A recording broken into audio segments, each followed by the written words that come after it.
ప్రొద్దుటూరు మాజీ ఎమ్మెల్యే రాచమల్లు శివప్రసాద్ రెడ్డి సంచలన వ్యాఖ్యలు చేశారు. గృహ నిర్మాణ సంస్థలో అక్రమాలపై విచారించాలని డిమాండ్ చేశారు. ఈ మేరకు జిల్లా కలెక్టర్ను కోరుతున్నట్లు తెలిపారు. ఇనుప కడ్డీలు, ఇసుక, సిమెంటు ఎవరికి అమ్మారో విచారణ అధికారికి తెలియజేయమన్నారు. ఈ అవినీతి మొత్తం టీడీపీ ప్రభుత్వం వచ్చాకే జరిగిందన్నారు. ఇక టీడీపీ నేతలు తనపై దుష్ప్రచారం చేస్తున్నారని మండిపడ్డారు.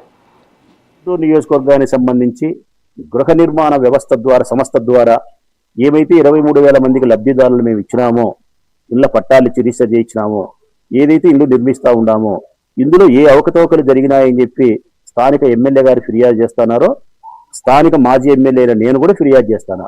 వీటి మీద విచారణ చెయ్యాలి. ఆ విచారణ చేసే నేపథ్యంలో ముగ్గురిని విచారించాలి. సమగ్రమైనటువంటి విచారణ చేసినప్పుడే నీకు దొంగ దొరుకుతాడు, ప్రభుత్వం యొక్క ప్రాపర్టీ దొరుకుతుంది.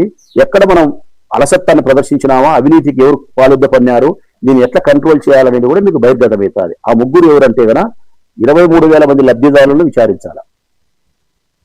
కాంట్రాక్టర్లు ఎవరైతే 11 మంది ఉన్నారో, రికగ్నైజ్ కాకుండా 20-30 మంది కాంట్రాక్టర్లు ఉన్నారో, 100, 200, 300 ఇల్లు కట్టేవాళ్ళు, ఆ 30 మంది కాంట్రాక్టర్లు పిలిపించాలా స్టేషన్కు.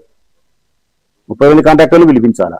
ఉద్యోగస్తులు అసిస్టెంట్ ఇంజనీర్ దగ్గర మొదలుకొని పీడీ వరకు, సచివాలయంలో ఉండే ఎనిమిటీస్ ఏమంటారు వాళ్ళను, అసిస్టెంట్ ఇంజనీరు వాళ్ళను, అసిస్టెంట్ ఇంజనీర్ దగ్గర, ఏఈ దగ్గర, డిఈ దగ్గర ప్రతి ఉద్యోగి వరకు సంబంధం ఉంది కాబట్టి ఉద్యోగస్తులను విచారించాలా.